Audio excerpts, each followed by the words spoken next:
The Galactic Military Academy was huge and beautiful, floating in space like a giant diamond. The academy was home to the best young fighters from all across the galaxy. Every species sent their strongest and smartest children to learn how to become great warriors. Kim Tae-ho was 19 years old, and he was the first human to ever get into the academy. When he walked through the long metal hallways, he felt very small. The other students were much bigger and stronger than him. The Valkyrie students had blue skin and 4 strong arms that could lift heavy things without any trouble. The Nexari students had large golden eyes that could see what would happen in the future before it happened. The Korthan students could move so fast that they looked like they were disappearing and appearing in different places. Tae-ho looked at all these amazing students and felt worried. He was just a regular human with 2 arms and 2 legs. He could not lift very heavy things. He could not see the future. He could not move faster than anyone could see. When he went to the training rooms, he had to work very hard just to do basic exercises that other students could do easily. His roommate was Park Jin-woo, who was also human. Jin-woo was 20 years old and had arrived at the academy 2 weeks after Tae-ho. Jin-woo was taller and liked to make jokes about everything. He would laugh and say they were the weakest students in the whole academy. Jin-woo did not seem worried about being different, but Tae-ho felt the pressure every day. The other students did not try to hide what they thought about humans. They would whisper to each other when Tae-ho walked by. Some would point and laugh. Others would shake their heads like they felt sorry. For him, a few students from different species would come up to Tae-ho and ask why humans thought they belonged at a military academy. Commander Vel-Tar was the worst. He was a Valkyrie with dark blue skin and muscles that looked like they could break steel. He taught combat training, and he did not like having humans in his class. Every day he would make Tae-ho and Jin-woo do exercises that were too hard for them. When they could not finish, he would shake his head and say loud enough for everyone to hear that humans were too weak and too slow. Commander Vel-Tar would say things like, "Your species does not belong here, and you have no special powers, so you cannot help in real wars." He would make the human students fight against much stronger alien students, and when they lost, he would tell the whole class that this proved humans should go back to their home planet. But Tae-ho had something that the other students did not have.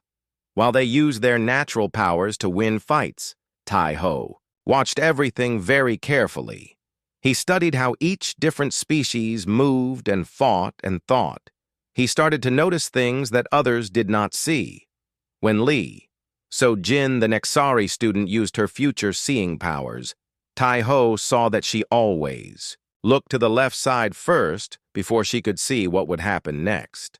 When the Korthan student named Kang-ho Seok moved at super speed, Tae-ho noticed that he always ran in straight lines and never changed direction quickly. During training fights, Tae-ho began to do better not because he got stronger or faster, but because he started to confuse his opponents. He would move in ways they did not expect. He would use the walls and the floor and anything else around him to help in fights. He would change his fighting style in the middle of a fight, so his opponent could not guess what he would do next. Choi Min-ji was another human student who was studying how to be a military leader. She was very smart and good at making plans. She started watching Tae-ho fight and writing down notes about his methods. She told him that he was doing something no other student at the academy was doing. He was creating new ways to solve old problems instead of just using the same moves his species always used. The academy was run by a very old and wise being called the Overseer. Nobody knew what species the Overseer was or how old he was. He was tall and thin, and his skin changed colors like the rainbow. He had been watching over the academy for hundreds of years and had seen thousands of students come and go. The Overseer started paying special attention to Tae-ho. During training exercises, he would stand and watch when Tae-ho was fighting. He would nod his head when Tae-ho did something clever or unexpected. The other instructors noticed that the overseer was interested in the human student, and they started watching more carefully, too. Song Hye-rin was a human student who worked with the academy's computers and machines. She was quiet and spent most of her time fixing broken equipment and making sure all the technology worked properly. She became friends with Tai-ho because she also felt different from the other students. She told him that she thought humans might have abilities that were just different from what other species had. The academy had many different areas for training. There were rooms with different gravity levels, rooms that were very hot or very cold, rooms filled with obstacles and mazes, and rooms where students could practice flying. There were also classrooms where students learned about strategy and history and the science of war. Every day was the same routine. Wake up early, eat breakfast in the big dining hall where students from all species sat together, even though they did not always talk to each other. Then there were morning training sessions, afternoon classes, and evening study time.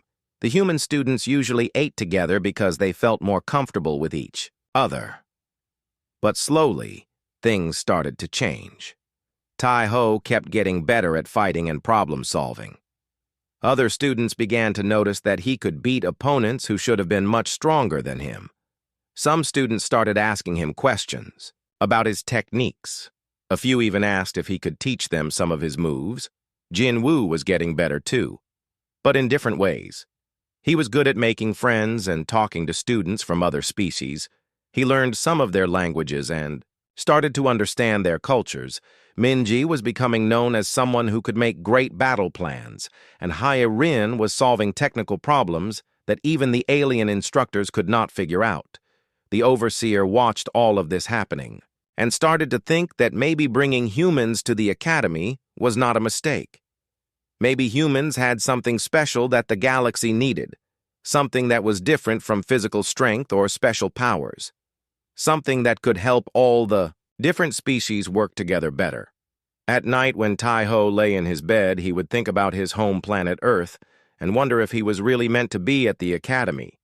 But every day he got a little bit stronger and a little bit smarter, and he started to believe that maybe humans did belong among the stars after all. Strange things began happening at the academy after Tai-ho had been there for 3 months. At first, the problems seemed small and unimportant. Training equipment would stop working right in the middle of exercises. The lights in hallways would flicker on and off for no reason. The academy's computer system would show error messages that made no sense. Song Hye-rin was the first person to notice that these problems were not normal accidents. She worked with the academy's main computer system, called Central. Every day, Central was very smart and could control everything in the academy, from the temperature in rooms to the artificial gravity that kept everyone walking. Normally on floors, Central told Hye-rin that the problems were not coming from broken parts or old equipment. Someone or something was causing the malfunctions on purpose. The computer could not figure out who was doing it or how they were doing it, but Central was sure that these were not accidents. Tai-ho started paying attention to when the strange things happened. He kept a small notebook where he wrote down every problem he saw and what time it happened. After 2 weeks, he noticed a pattern.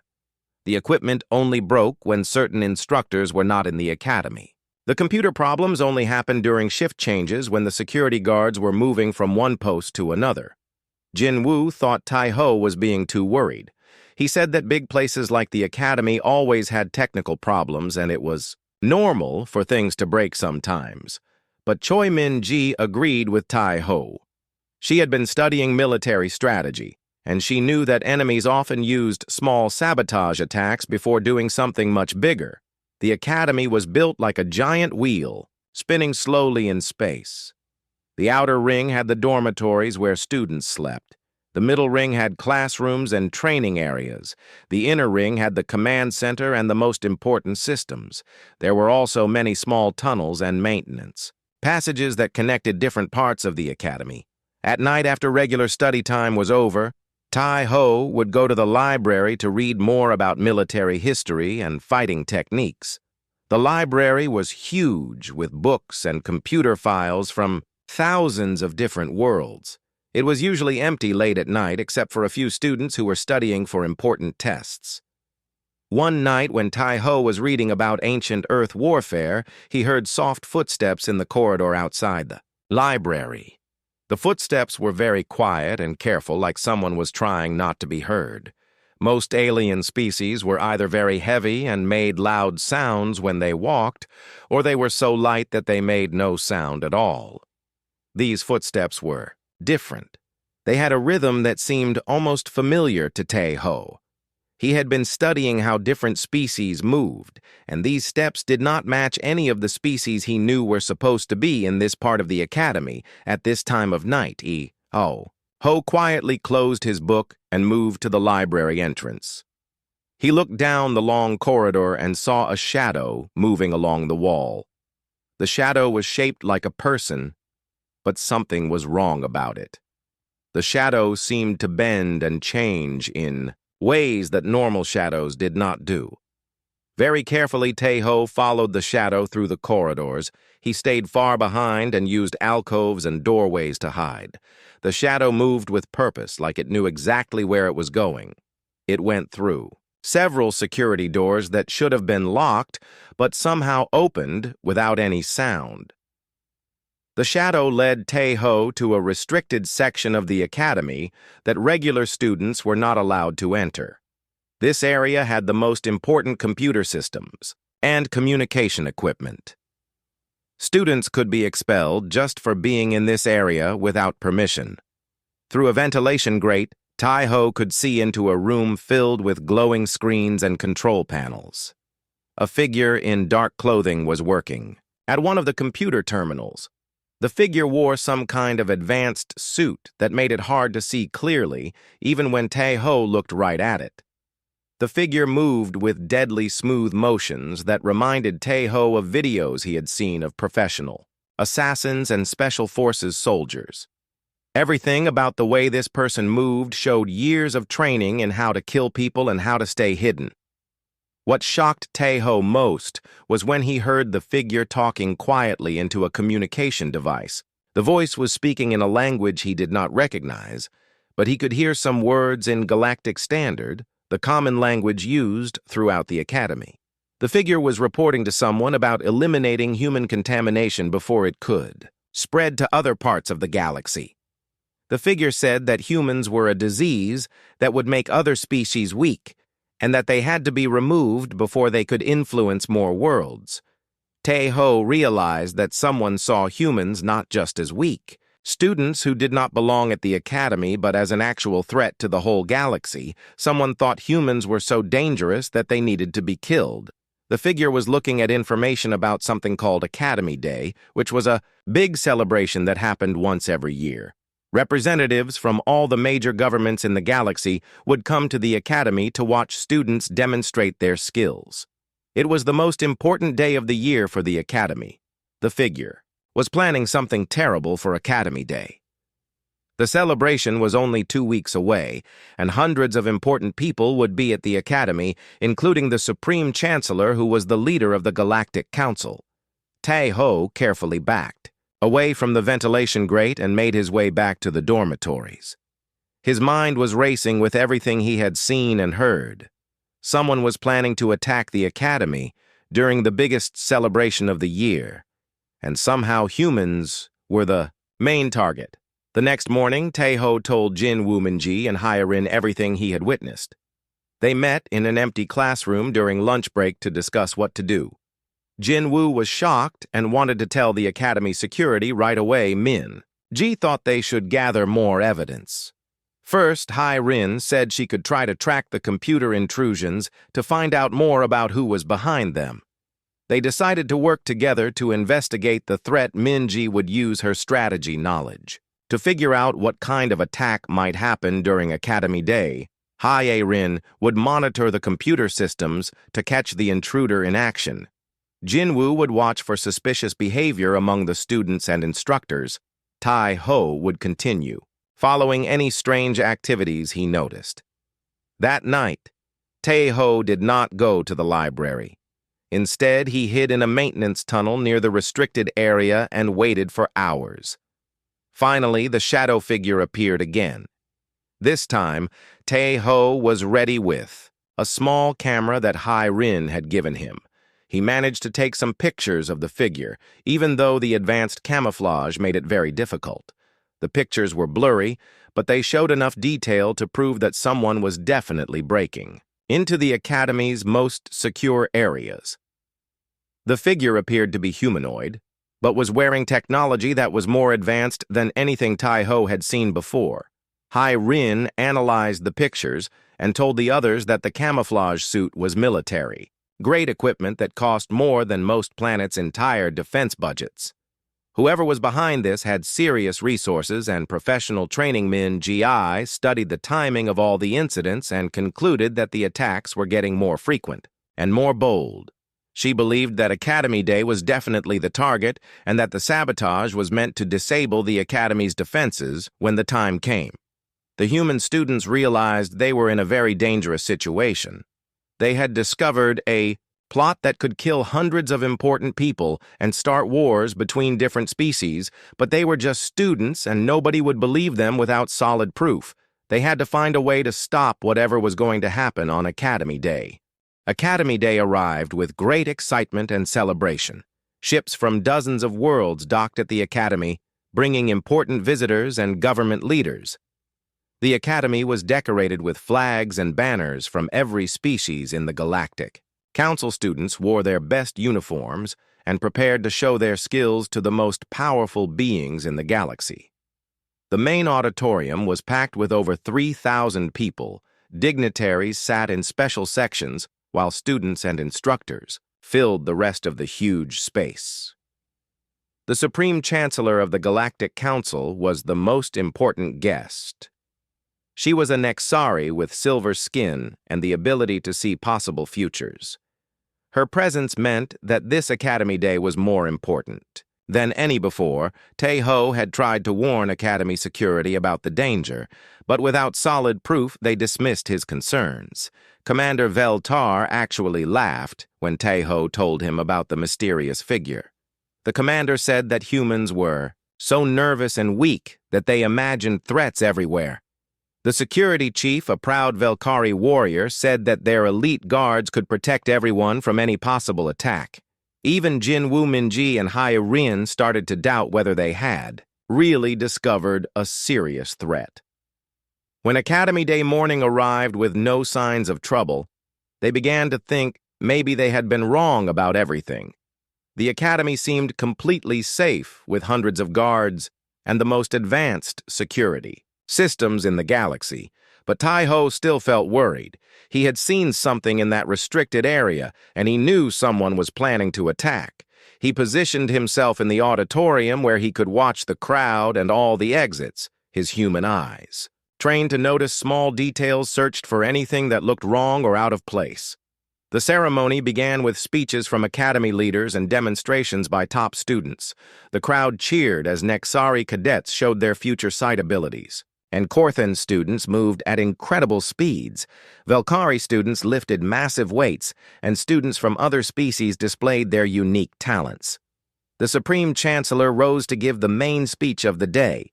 She talked about how the Academy brought together the best of all species to create a unified defense for the galaxy. She mentioned how diversity made everyone stronger and how cooperation was the key to peace. Then during the middle of her speech, everything went wrong. The lights suddenly went out, plunging the huge auditorium into complete darkness. Emergency lighting should have activated immediately, but those systems had been sabotaged. Panic began spreading through the crowd as 3,000 beings found themselves trapped in darkness. Advanced jamming equipment began broadcasting signals that interfered with most alien senses. The Nexari could not use their future sight. The Velkari lost their enhanced hearing. The Korthan could not navigate at high speed. Many species depended on senses that humans did not have, and when those senses were blocked, they became helpless. But Tae-ho had been expecting exactly this moment. While others relied on enhanced abilities that were now useless, he used basic human senses that could not be jammed. He listened to the sounds of the crowd and felt the movement of air as people ran in different directions. He could track disturbances through the panicked mass of bodies. The assassin moved through the crowd like a deadly. Ghost advanced camouflage technology made him nearly invisible. Even in the emergency lighting weapons designed to kill even the most protected targets were hidden in his suit. His training allowed him to navigate the chaos without making any sound. Ho followed the path of disturbance through the crowd. He could not see the assassin directly, but he could see how people moved when something invisible brushed past them. He could hear the tiny sounds that even the best stealth technology could not completely eliminate. The assassin was heading straight for the Supreme Chancellor, who was now surrounded by her bodyguards. The bodyguards were elite warriors from her species, but their enhanced senses were being jammed just like everyone else. They were trying to protect her, but they could not locate the threat.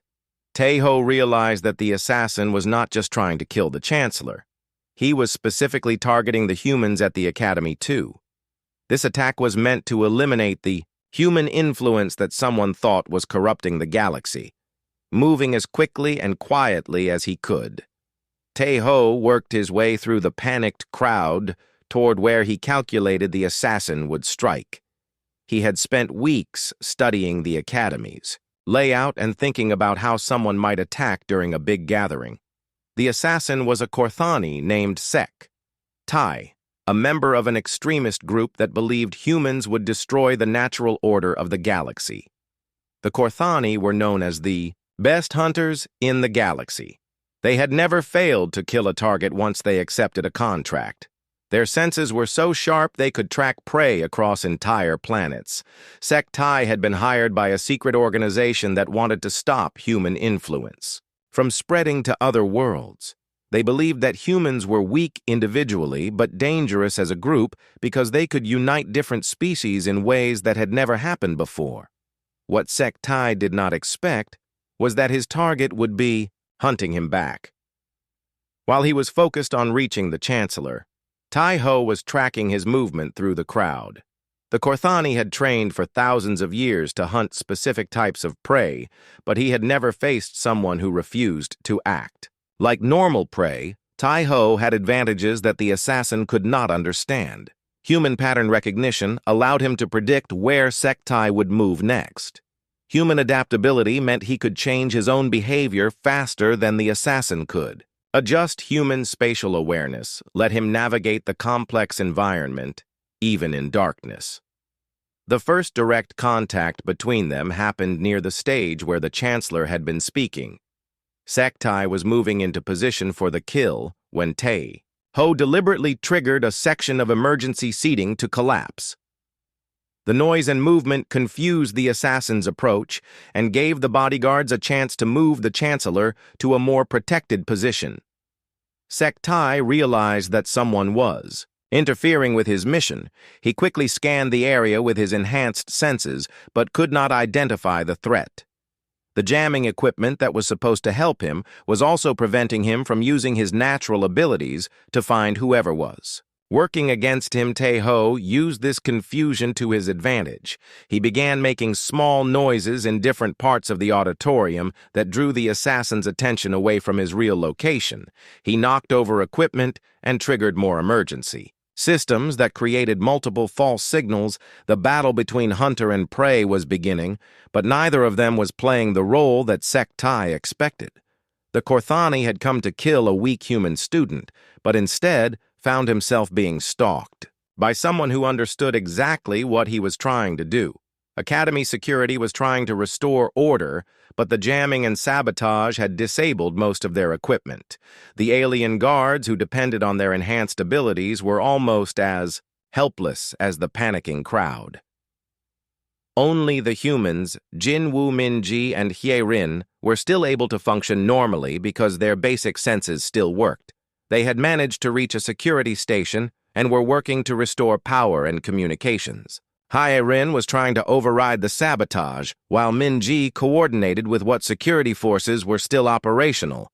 Jin Woo was helping to guide panicked civilians to emergency exits. The real fight was just beginning.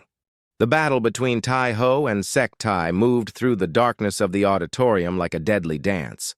The Korthani assassin had every possible advantage over a human student. He wore armor that could stop energy weapons. He carried blades that could cut through almost any material.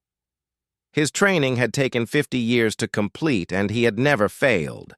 A mission Tai-Ho had only his academy uniform and whatever he could grab from the environment around him, but he also had something that Sec-Tai could not understand or predict. Human adaptability meant that Tai-Ho could change his tactics instantly, while the assassin followed hunting patterns that his species had perfected over thousands of years, using the panicked crowd as cover. Tai-Ho moved in ways that made no sense to a traditional hunter. When Sec-Tai expected him to run away from danger, Tai-Ho moved toward it. When the assassin prepared for a direct confrontation, Tai-Ho disappeared into the chaos and attacked from a completely different direction.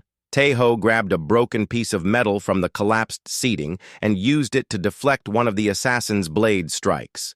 The impact sent vibrations through both their bodies, but while Sec-Tai was surprised that his weapon had been blocked, Tai-Ho was already moving to his next position.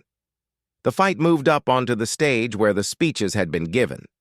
The raised platform gave both fighters more room to maneuver, but also more ways to use the environment. As a weapon, Tai-Ho kicked over podiums and displays, creating obstacles that forced the assassin to change his approach.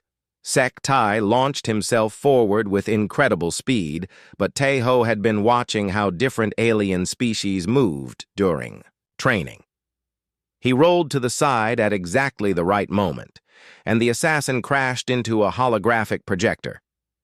Instead, the equipment exploded in sparks and smoke that provided more cover from the stage. The battle moved into the corridors behind the auditorium. These passages were narrower and filled with equipment and storage areas. Tai-Ho knew the academy layout better than the assassin, who had only studied the main areas for his mission. In one corridor lined with supply lockers, Tai-Ho began using items as improvised weapons. He threw cleaning supplies that created slippery surfaces and grabbed training equipment to block the assassin's attacks. A zero-gravity training ball became a projectile that confused Sec-Tai when it bounced off walls in unexpected directions. The assassin was getting frustrated. His prey was not acting like prey at all. Instead of trying to escape or hide, the human was fighting back in ways that made no logical sense.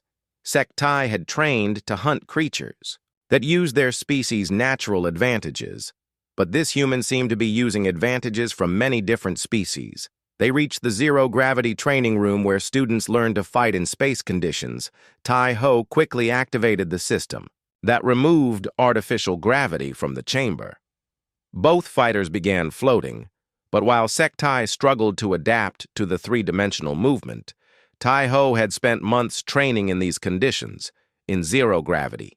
Tai-Ho could push off walls and equipment to change direction quickly. The assassin found that his ground-based hunting techniques did not work when there was no up or down. Tai-Ho began attacking from angles that were impossible on a planet's surface, coming at the assassin from above and below, and from directions that had no name. Sec-Tai fired his energy weapons, but in zero gravity the recoil pushed him backward and threw off his aim. Tai-Ho used this to his advantage by moving in spirals and curves that made him nearly impossible to target. The assassin had expected to kill a weak human quickly, but found himself in the longest fight of his career. Meanwhile, Jin Woo-Min-ji and Hai-Rin had reached the security control center. Hai-Rin was working frantically to restore the academy systems, while Min-ji used her strategic training to predict where the fight would move next. Jin Woo was coordinating with alien security forces who were slowly beginning to function again as their enhanced senses adapted to the jamming. The human students were proving that their species had value in ways that no one had expected. While the alien guards with their superior physical abilities were still confused and disoriented, the humans were thinking clearly and solving problems. Hai-Shirin managed to restore partial power to some sections of the academy. Emergency lighting began working in some corridors, and she was able to track the movements of both Tai-Ho and the assassin through security cameras. Min-Ji realized that Tai-Ho was leading the assassin toward the combat training arena. The arena was the largest training space in the academy, filled with weapons and obstacles from dozens of different worlds. It was designed to test advanced students in combat situations that simulated real battles. The arena could create different environments and conditions to challenge any species' fighting style. When Tai-Ho and Sec-Tai entered the arena, the automatic systems activated. Thinking that a training session was beginning, holographic enemies appeared along with environmental hazards, like energy barriers and moving platforms. The arena began cycling through different gravity levels and atmospheric conditions. This was where Tai-Ho began to show what made humans truly special. While alien species had evolved to master one environment and one fighting style, humans had evolved to adapt to any situation. The arena threw challenges at both fighters, but Tai-Ho treated each new obstacle as a puzzle to solve rather than an enemy to defeat. When laser barriers appeared, Sec-Tai tried to power through them with his armor, but Tai-Ho found the control panel and redirected the barriers to block the assassin's movement. When holographic enemies attacked both fighters, Tai fought them individually, but Tai-Ho figured out how to reprogram some of them to target the assassin instead. The assassin realized with growing alarm that his opponent was not just surviving the fight, but was actually beginning to win.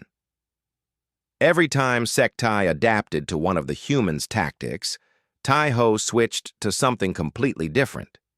The Korthani had trained to counter every known fighting style in the galaxy, but had never faced someone who used elements. From all of them, Tai-Ho began combining techniques in ways that should not have worked. He used Velkari strength principles to power his strikes, even though he did not have 4 arms.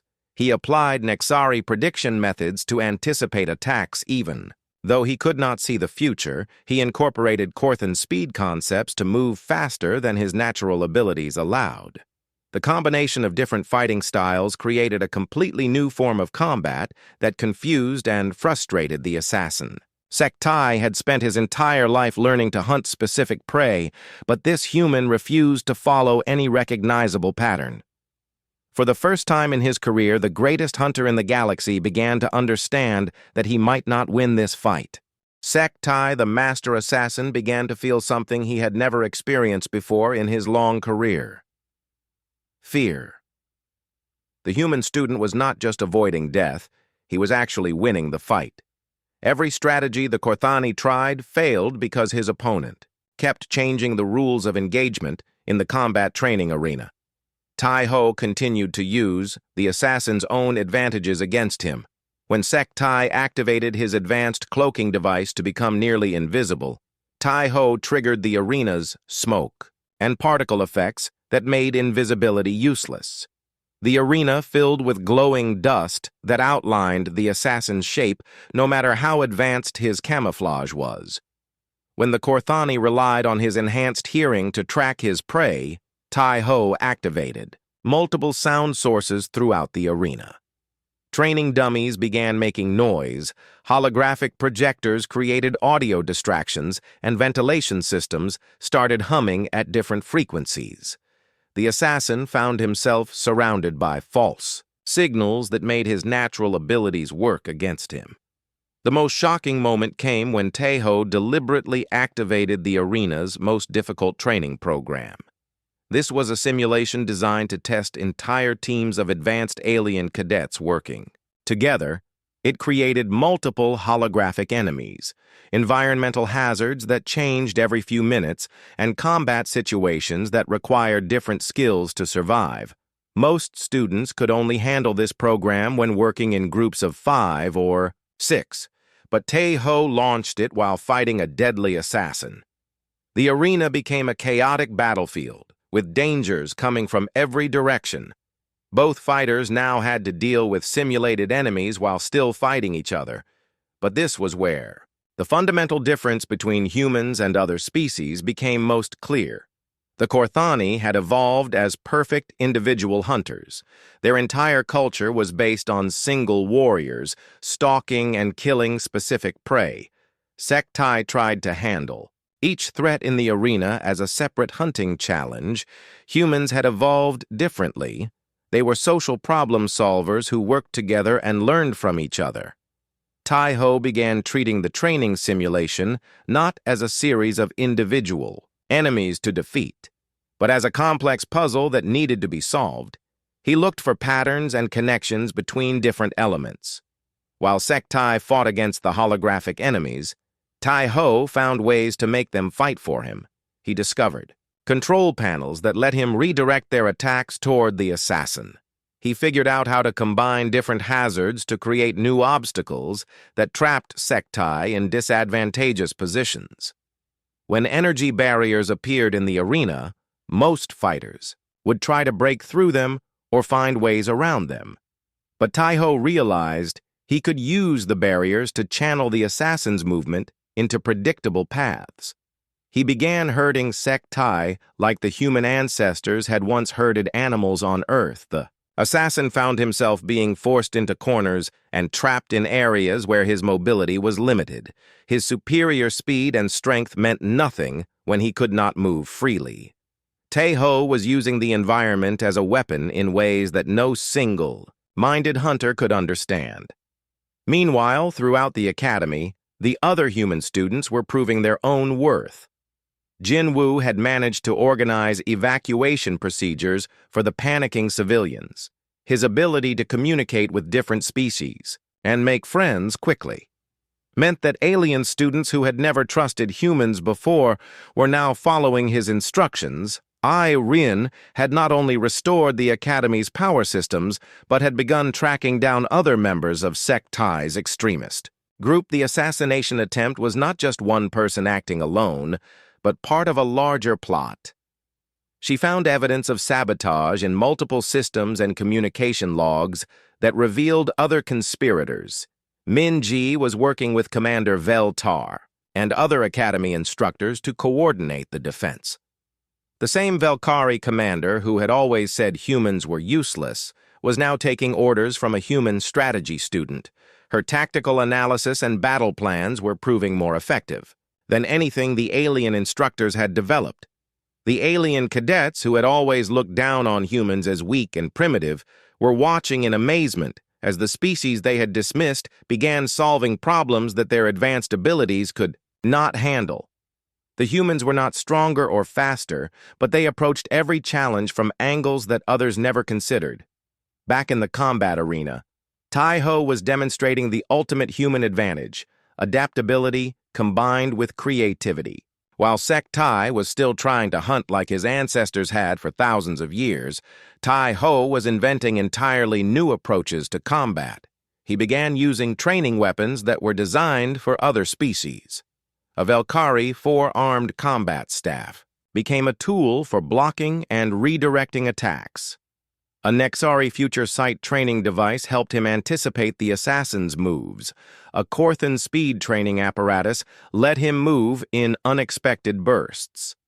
The combination of different species training equipment created fighting possibilities that none of the individual species had ever imagined. Tai-Ho was not just using human adaptability, he was combining the best ideas from every species in the galaxy. Sektai realized with growing horror that he was not fighting a weak human anymore. He was fighting someone who had somehow absorbed the strengths of multiple species without their weaknesses. The assassin had trained to kill specific types of prey, but this opponent was something entirely new. For the first time in his career, the Master Hunter began to retreat. Instead of pressing his attack, Sektai started looking for ways to escape the arena. His mission had been to kill weak humans and show the galaxy that they were not a threat. Instead, he was discovering that humans might be the most dangerous species of all. The Academy security forces were finally beginning to respond effectively. Under human coordination, the alien guards were working together in ways they never had. Before, different species were combining their abilities guided by human strategic thinking and organizational skills. Commander Veltar found himself following the tactical suggestions of the same human students he had dismissed as useless weaks. Before their ability to see connections and possibilities that others missed was turning the tide of the battle throughout the academy. The extremist plot that was supposed to eliminate human influence was instead proving exactly why humans belonged in the galactic community. They were not just another species with unique physical traits. They were innovators who could bring out the best in everyone around them in the arena. Tai-Ho continued to press his advantage over the increasingly desperate assassin. The hunter had become the hunted, and the weak human student had become something that even the greatest warrior in the galaxy could not defeat. The final confrontation took place in the Academy's central hub, where the artificial gravity could be controlled and the environment changed instantly. Sektai, wounded and desperate, made one last attempt to complete his mission by targeting not just the Chancellor, but all the human cadets as well. But by now, the entire Academy had seen what humans could do. Alien cadets who had ignored or bullied the humans now worked alongside them. Velkari's strength, Nexari's foresight, and Korthan's speed all coordinated under human strategic thinking and adaptability. Tai-Ho didn't defeat Sektai through superior combat skills or advanced technology. Instead, he did something the assassin couldn't comprehend. He offered surrender and mercy. Even after everything the Korthani had done, the human was willing to spare his life if he would give up. This act of unexpected compassion confused Sektai long enough for the combined alien-human team to safely capture him. The assassin had been prepared to die in combat, but had no response to an enemy who chose mercy over revenge. In the aftermath, as security forces arrested other members of Sektai's extremist group, the galactic dignitaries had a new understanding of what humans brought to the galaxy. They weren't just another species with unique physical abilities. They were innovators who could unite different strengths and create solutions no one had imagined. The Supreme Chancellor, whose life Tai-Ho had saved, announced a new policy.